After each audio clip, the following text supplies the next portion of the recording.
My name is Aisha. I still have some bitter feelings remaining from my past. About my divorce 3 years ago. My husband was 5 years older than me. We worked together and had no children. We weren't a particularly bad couple. We were a very normal couple. The only problem was my in-laws. My in-laws and my husband's grandmother all lived together. I know that his grandmother was living there since we got married, and I knew that her health wasn't very great either, so I visited frequently. Whenever I did so, I was always treated like a brat. For example, I was always sometimes treated to lunch while I was there. I think I'll order a pizza today. That sounds good. You don't have to cook then. You should thank her. Thank you. No problem. Up until now, everything is normal, but when the pizza arrived, I'll take this with me. You can get the bill. What? Why did you think we were treating you? You weren't trying to take money from old people, were you? No, I mean, since you said you wanted to order pizza. What? Are you saying I'm the one who's in the wrong here? Anyways, I'll have you pay for it. I'll be eating inside, she said and walked inside. I reluctantly paid the bill and was about to take my seat. You should have gotten water for me. How inconsiderate. We ordered pizza for you, so you should at least help out a bit. Right. We're older, so don't make us do the work. I had no choice but to get her some water. When I got back, instead of pizza, there was only an empty tray. Oh, thank you for the water. Can you throw that empty tray away? Hey, throw it away! I haven't eaten yet. Really? I didn't notice. Well, there's still some left. For now, take the tray away. I get up from my seat again and throw the tray away. When I come back, all the pizzas were divided up and put on plates, and I was left with just a few fries. I hate this kind of meanness.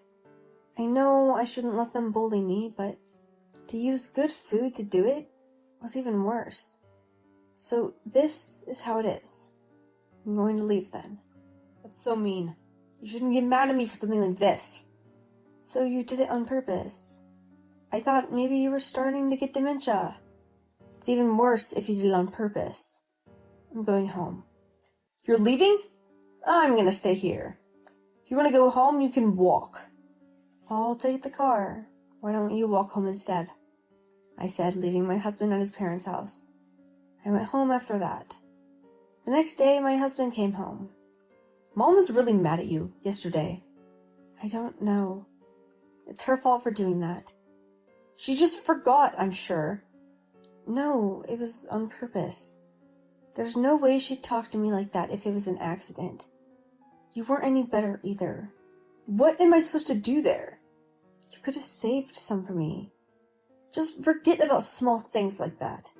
Just do what I tell you and we'll all be fine. You just want to have fun bullying me more, don't you? You really only see the negative side of things, don't you? I feel bad. He said that, grabbed his wallet, and left. Whenever my husband's in an inconvenient situation, he always runs away. I was thinking about divorcing him every day. But we'd only been married for a short time, so I thought I would try my best to improve our relationship. Until I looked at my husband's phone. One day, as usual, my husband left angrily, but this time he left his phone behind when he left. I didn't pay much attention to it at the time, but I saw on the screen my husband's phone lit up. I looked at it, that there was a message. The person messaging had a girl as their contact picture. I was curious, so I unlocked the phone and read the message. I found out that my husband was cheating on me. Before he came back home, I took a picture of the phone screen. Then, from my own computer, I was going to check his message, but my husband had come back. My husband checked his phone where he had left it, and he looked flustered. Did you look at my phone? He asked, so pretending not to know anything. Why? I didn't look. But is there something you don't want me to see on there? No, there's not. Did anything come in? I don't know. I heard a few message notifications. Okay, I'm going to bed. Okay. And with that, my husband went to the bedroom, clutching his phone. As I watched him, I was filled with anger. But at the same time, I was happy. After that, I checked his phone regularly and started to collect evidence of the affair. Apparently, my husband had been cheating on me since before we were married. He was planning to have me take care of his parents, to make his life easier for himself. Is that what was written on there? After gathering evidence, I sent it to his workplace, his partner's house, his parents' house, and left divorce papers at home. Then I went to my parents' house, and after a while, my husband contacted me and said, "You're in a lot of trouble for that bullshit you sent me." What do you mean? It was forgery. No, it's not. I took pictures of it on your phone. I'm not getting a divorce. You don't want to play along? Should we take this to court? I'm sure you'll lose the case. The word court startled him. He hung up on me after that. A few days later, he called me and said he wanted to talk to me. I didn't want him to come to my parents' house, so I told him to come to a nearby cafe. I came to the cafe at the time we agreed on and was waiting for him with a smile on my face. "Hey, scammer. What are you talking about?" "This." Then he took out the evidence I made. Everything I collected should be true and I haven't committed any fraud. My husband showed me a certain website. A site where you can create something that looks like a message screen. He said, "I heard you can make these kinds of things, so your evidence is fake." I see. You've thought about things then. In other words, since you can create messages on the screens yourself, my evidence is invalid and you can avoid a divorce. Is this what he seems to think? My husband folded his arms and snickered. "Oh, now you see. If you apologize on your knees, I'll forgive you." But you're still naive. Do you think I'm done collecting evidence? No, I haven't stopped at all. If I need to, I'll hire a detective to get more evidence. I haven't stopped yet. Because my husband had cheated on me. I took out a thick envelope and said, "I haven't finished my investigation, so I haven't sent it in yet. But I have evidence of your meeting with your partner. If I send that in, it should be even more damaging, right?" "Well, it could be someone other than me." "You just won't give up, will you? Can you say that in court?" He was at a loss for words. "I'm going to try and get alimony as well. From you and your partner." "I'm not hearing any of this." "It's obvious I would, so I didn't tell you." "I mean, why would you think this wouldn't happen?" "'Cause it's fake. And we're not getting a divorce, right?" "Give it up. I'm divorcing you, and I'm going to give my alimony. I've already made up my mind, and I'm preparing now. Besides, even if there wasn't evidence of cheating, I would have divorced you. Because I don't want to deal with your parents."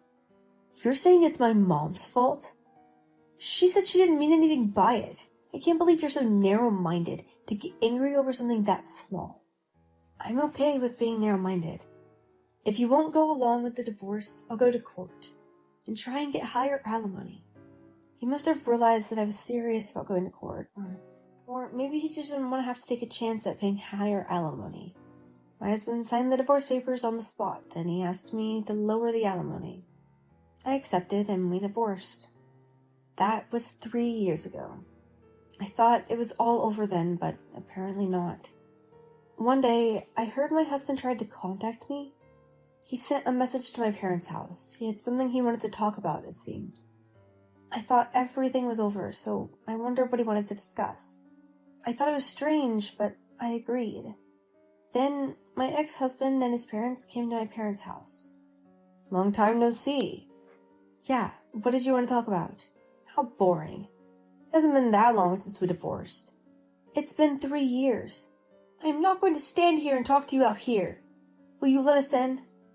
"Rude as always. Come in." I took them up to the guest bedroom and sat with my parents. "So, what can I do for you?" I thought we'd at least talk for a bit. But anyways, there's plenty of time for that later. We've still got a lot of time together now." "What do you mean?" He smirked. "I forgive you for deceiving everyone, divorcing me a long time ago. You know what I did was wrong, right? I'll forgive you and let you come back now. I haven't deceived anyone, and I've no intention of coming back." "Owen's saying he's forgiven you. Don't be so stubborn. Just come back. As long as you return the money, I'll forgive you." My grandmother needs someone to care for her as well. Let's talk things over. I understood what was going on. Why he came to call me back now? My ex-husband's grandmother wasn't doing well, even when we were married. At that point, she didn't need someone to care for her, though. She was living quietly on the second floor of my in-laws' house. I don't know what happened to her, but it seems things have gotten to the point where she needs someone to care for her. They want to bring me back as a caregiver. When I heard that, I said, that's not happening. It does seem to be difficult. It's not happening. My parents and I turned them down, laughing. Why not? I said I'll forgive you. If you take care of her, you can live in my parents' house. Isn't that a good deal? Why would I go back to live a life of torture? And I'm telling you, it's both practically and legally impossible. What do you mean? You haven't noticed yet? I'm married. What? I'm wearing a wedding ring. About a year after we divorced, I remarried. That's cheating. You remarried because you were having an affair. You were the only one having an affair. I met him after my divorce. Also, my husband is a foreigner. He's not like you, who cheated on me once since we were even married. After the divorce, my parents encouraged me to go abroad, to take a break from everything. I met my current husband on that trip. That's why I can't remarry you. Also, I live overseas now, so I won't be coming back here. I can't believe it. Marrying some random foreigner? You're talking about my husband here. Can you not insult him? Also, please don't come back here again. My parents are planning to move in with me. I just happen to be back here for a bit, before getting ready for all of us to leave town. When you were married to Owen, you never took us abroad. Why would I spend so much money on someone who only harasses me? I never harassed you. Just saying that wasn't harassment is a really positive look on the situation. Something occurred to me then. By the way, Owen, what happened to you with the girl you were cheating on me with? She's not the kind of woman you can marry. I see. She ran off, didn't she? That's right. After the divorce, your partner disappeared and your parents sent me the alimony as a lump sum. Naturally, I thought Owen knew where she went, but it seems like you don't know either. I guess, with that much evidence, you can talk her way out of things. It must have been very embarrassing at work as well. Yeah, because of your bullshit lies, Owen transferred after that. It's amazing that you're still calling it a lie.